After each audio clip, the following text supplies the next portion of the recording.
ትጫወታለህ እንጂ ጀግና ሆነህ አታውቅም። ፈሪ ቦቅቧቃ ነበር ያልሽኝ አይደለ? እና ምን ይሁን? ምንም ጀግንነት ላሳይሽ። አይ የራስሽ ጉድ ነው። እስካሁን ካየሽ ይበቃል።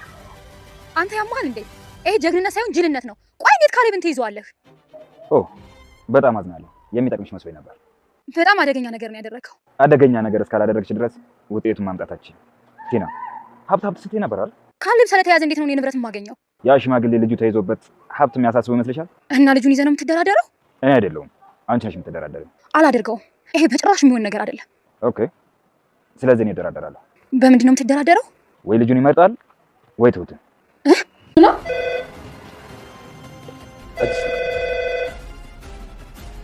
ሄሎ፣ እንዴት ዋልሽ ሽማግሌ? ልጅህን የእጅ ውስጥ ነው ያለው። ትሁትን ስጠኝ፣ ልጅህን እሰጥሃለሁ። ታዲያ አስብበት ነው ትሎ ነገር ይመርሱ። ሚስቱና ልጁ የሚፈልግ ምንድን ነው? አጣ ሚስቱ አይደለም ልጁ ሜኒ ብቻ ናት። ኧረ እባክሽ ያንቺ ብቻ ነች ትሁት። ስለምንወድሽ እኮ ነው የምናምንሽ።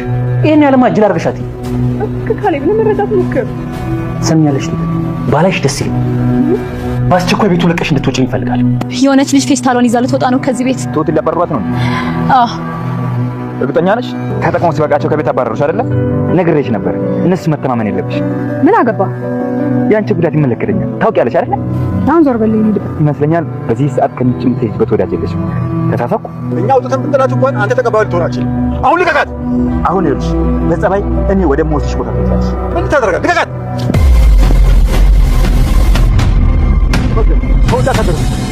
እንዳታደርገው። እናንተ ካላችሁበት አንድ እርምጃ ወደፊት ብትመጡ አንገቷ ተቆርጦ ይወርቅ እንጂ ተመስገን አለ።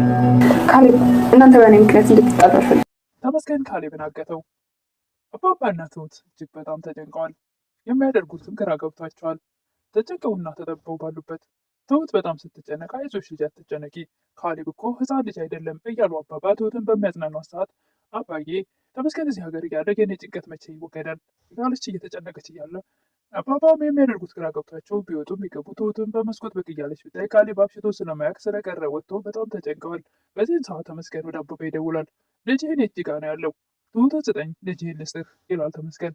ዳኒ ለኢዱ ቀለበት አደረገላት። አባባ ለተመስገን ትሁትን ሰጥተው ካሌብን ይመልሳሉ። እስኪ አብረን እንየው እስከ መጨረሻው። ሰላም ጤና ይስጥልኝ ውድና የተከበራችሁ በመላው ዓለም ያላችሁ ኢትዮጵያና የተወደዳችሁ እግዚአብሔር ይመስገን ደህና ነኝ። የግፈኛው ሚስትና የሰራተኛው ፍጥጫ ክፍል 66ን አብረን እናያለን። የባለፈው ክፍል ካሌብ ትሁት ከተመስገን ልጅ እንዳላት ስለሰማ እጅግ በጣም ስለተበሳጨ ከቤት ውጭ ብሎ አስወጥቷት ስለነበረ ይህን ነገር ደግሞ አባትና ልጅ እንዳይጣሉ ብላ ለምን ከቤት እንደወጣች ለአባባ ልትናገር አልፈለገችም ነበር ትሁት። ካሌብ ግን ስትመለስ ወደ ቤት አባባ ሲመልሷት ይህን ነገር ሲናገር ስለሰሙ እጅግ በጣም ተበሳጭተው አንተ ነህ ለካ ከቤት ልጅቷን አበሳጭታ ያስወጣት በማለት ልታስገድላት ነበር እኮ በላንተ ውጣ በተራ በማለት ልብስህን ይዘህ ውጣ ድጋሚ ወደዚህ ቤት ስለማትመለስ ብለው ካሌብን አባዬ ቤቴ እኮ እዚህ ነው የት ልሂድ ይላል። አባባም ትሁትስ የት ሄድልህ ከኛ ውጭ ማን አላት እዚህ ሀገር ይላሉ። ሙስ አንተ ማን አስወጪ አደረገህ? ቤቱ የኔ ነው አሁን አንተ ውጣ ተራው ያንተ ነው ይላሉ አባባ። ትሁትም አባዬ ካሌብ ልጅ እንዳለኝ አውቋል ቴና ልጅ እንዳለኝና ልጁም የተመስገን እንደሆነ ይረዋለች። ለዛ ነው ካሌብ በጣም የተበሳጨብኝ እና ቴና እውነት ነው ማለት ነው ሁሉም ቤተሰብ ያውቃሉ ያለችኝ ይላል ካሌብ። ተመስገን ቴናን አንገቷን አንቆ ይዟት ነበር። ወደዛ አንገቷን አንቆ ወርውሮ ሲጠላት አንተ ሰይጣን ገለህ ነበር እኮ ትላለች። ስላልሞትሽ ፈጣሪሽን አመስግኝ ይላል ተመስገን። ከምን ምንድን ነው የምትፈልገው ይላል ተመስገን። ገደል ግባ ወደዛ ሁለተኛ ከአንተ ጋር ሰራም ትላለች ቴና። ሳይውል ሳያድር እርዳታ ያስፈልግሻል ይላል ተመስገን። የአንተ እርዳታ አያስፈልገኝም ትላለች ቴና። እርዳታማ እንደሚያስፈልግሽ አትርሺ፣ ከችግርሽና ከጠላቶችሽ ብዙ ጊዜ እንዳወጣሁሽ አትርሺ። እንደዛ ከሆነ ለዋልክልኝ ውለታ የሚሆን ትልቅ ውለታ እኔ ጋር አለ። ትሁት ትልቅ ነገር ደብቃለች ትላለች ቴና። በአንድም በሌላም ትሁትን ከዛ ቤት ለማስወጣት ያላት ጥረት መቼም ተንኮሏ የማያልቅባት ቴና ተመስገንም አንገቷን አንቆ ወደዛ ወርውሯት የነበረችዋን ቴናን ጥሏት ሊሄድ የነበረውን ተመልሶ እሷን ተንበርክኮ ማዳመጥ ይጀምራል። ምንድን ነው የደበቀችኝ ይላታል። አባባም ትሁትን የኔ ልጅ አይዞሽ አትዘኝ ለጊዜው ተናዶ ነው ይላሉ ካሌብን። አይ አባዬ እንደሱ አይደለም በጣም ተከፍቶ አይቼዋለሁ ይቅር የሚለኝ አይመስለኝም ትላለች ትሁት። የኔ ልጅ እባክሽ ካሌብ የዋህ እንደሆነ ከአንቺ በላይ የሚያውቅ ሰው የለም ይላሉ አባባ። ስታስቢው በአንቺ የሚከፋ ይመስልሻል ይላሉ አባባ። አላውቅም አባዬ እንዴት አድርጌ ማሳመን እንደምችል አላውቅም ትላለች ትሁት። አባባም ትሁት የካሌብን ነገር ለሌት የለኝ እኔ የማደርገውን አውቃለሁ አንቺ አትጨነቂ እያሏት ነበር። ትሁትም አባዬ አመሰግናለሁ ስላንተ እኮ ማውራት አቅሙ የለኝም ቃላት ያጥረኛል አንተ እኮ አባዬ ለእኔ መከታዬ ነህ ትላለች። ተመስገንም ቲናን እየጠበኩሽ ነው፣ ትሁት ከኔ ምንድን ነው የደበቀችኝ ይላል። እሷም ከት ብላ በመሳቅ ትሁት ከካሌብ ፍቅር ይዟታል ትላለች። ይሄ ከኔ በላይ ላንቺ መርዶ ነው ይላል ተመስገን። ማለት ነው ትሁት የማንም ብትሆን ግድ አይሰጥም ማለት ነው ትላለች ቲና። አዎ ግድ አይሰጠኝም፣ ምክንያቱም ትሁት የኔና የኔ ብቻ ናት፣ ማንም ሊነካት አይችልም። ደግሞ ሌላ ሰው ስላፈቀረ እናንተ ልትሆን አችልም ትላለች ቲና። ሰውየውም ወይም ደግሞ ተመስገን ባፈቀረችው ልቧ እንድትረሳው ስለማደርጋት እሱ ለእኔን አያሳስበኝም ይላል። እና እንዲሁ ነገር ያወቅሽ ይመስለኛል ካሌብ መቼም ቢሆን ላንቺ እንደማይሆን፣ ማንኛውም ከሁለት አንዱ አታጭም ቻንስ ሲሞክሪ ብሎ ጥሏት ይሄዳል። ካሌብም እጅግ በጣም ስለተበሳጨ ጠጥቶ የማያውቀው መጠጥ ቤት ሄዶ መጠጥ ቤት ተደብቋል። ካሌብ የሚጠጣበት ቦታ ላይ ዳኒ ይሄዳል። ቆይ ዳንኤል ሰው ብቻውን መቀመጥ አይችልም ይላል ካሌብ። እንዴት ነው አሁን እዚህ ውስጥ ብቻህን መቀመጥ የምትችለው ይል ነበር ዳንኤል። ደግሞ አሁን ብቻህን መሆን አትችልም፣ ሰው ያስፈልግሃል። ቆይ ዳንኤል ግን ትሁት እንዴት እንዳለ ታውቃለህ እንዴ?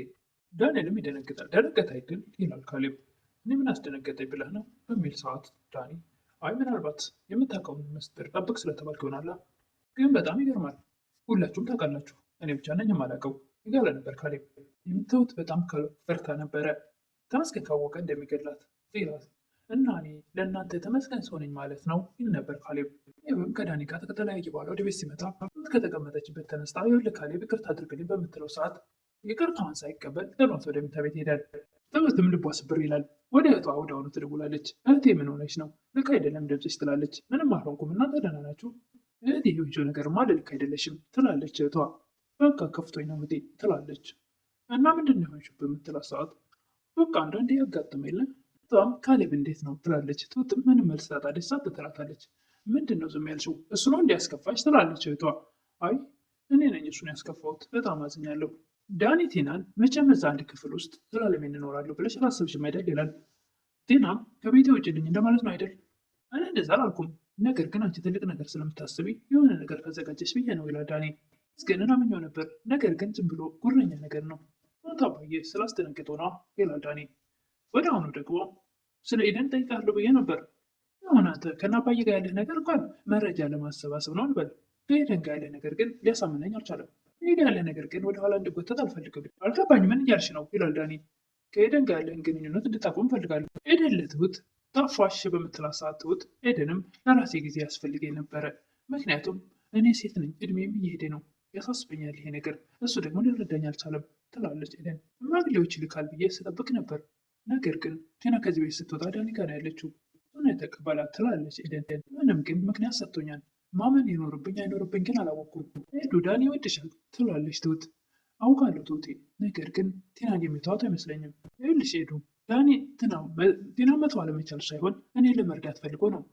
እናም እኔን ግን እናንተ ጣጣ ውስጥ መግባት አልፈልግም። ትሁት ምንድን ነው የተፈጠረው ልትነግሪኝ ትችያለሽ ትላለች ኤደን። እንም በተደጋጋሚ ትሁትን ምንድን ነው የተፈጠረው ካሌብስ እንዴት ነው ምን ሆናችሁ ነው ትላለች። ትሁትም እባክሽ ምንም አልሆነም ተይኝ በምትላት ሰዓት እባክሽ የሆነ ነገርማ ተፈጥሯል ንገሪኝ፣ ከእኔ ትደብቂያለሽ እንዴት ትላለች ኤደን። አኩርፎኛል፣ ተጣልቶኛል፣ ምን እንደማድረግ ደግሞ አላውቅም ትላለች ትሁት። ምንድን ነው ያኮረፈሽ? በምንስ ተጣላችሁ ትላለች ኤደን። በቃ ከዚህ በኋላ ምንም ሚስጥር የለም፣ ልጅ አለኝ፣ እስከ የወለድኩት ልጅ አለኝ። ይህን ሲሰማ በደ ትሁትን እቅፍ በማድረግ አይዞሽ ትሁት አትጨነቂ፣ ሁሉም ነገር ይስተካከላል። ተመስገንም ካሌብ ከዋለበት ውሎ ሲመጣ ሳያስበው ከጀርባው በመከተል አፍኖ አግቶ ወሰደው። ለቲና በመደወል ትና ምን ነበር ያልሽኝ ይላታል። ምንድነው ጊዜ የምታቃጥለው ስራ የለህም እንዴ ሰውዬ? ደግሞ ገና ስለ ትናንቱ ምንድን ነበር ያልሽኝ እያልኩ ጠይቃለህ እንዴ ጠይቃለች። በምትቀልድበት ሰዓት ትናንትና የተናገርሽው ቃላት ድገም በሚል ሰዓት እሷም አንተ ምን አይነት አስተሳሰብ ነው ያለ?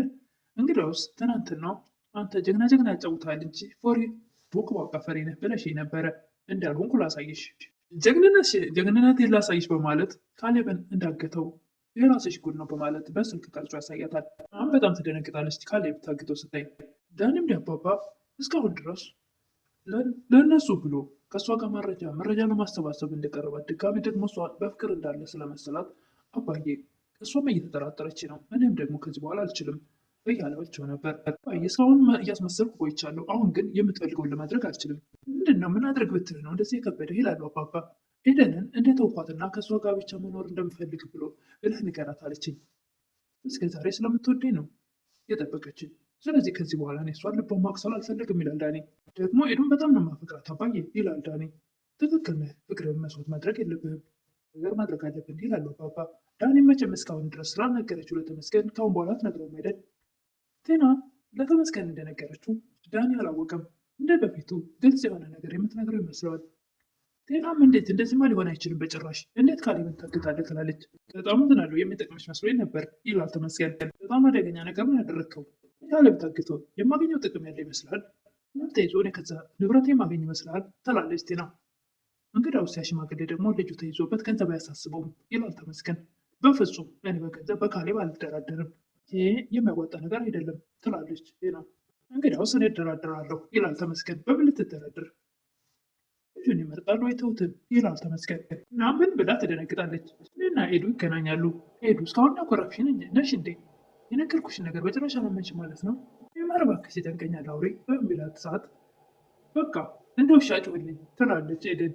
ውሻ ቋንቋ እንዴት ነው? አረባክሽ አትቀልጅብኝ በሚል ሰዓት በቃ እንደውም አንተ ለእኔ ግድ የለህም ብላ ጥለው ልትሄድ ስትል ዳኒ በሚያስቅ ሁኔታ እንደ ውሻ ይጮሃል። የሚያናጨው ከልስ ያለው ተመለሽ በሚላት ሰዓት እኔ መስጮብኝ አልኩ ፍቅርን ግለጽልኝ ያልኩ በምትለው ሰዓት ደግሞ ልጮህብኝ እያለች ራሷ ባመጣችው ነገር ትቀልድበት ነበር።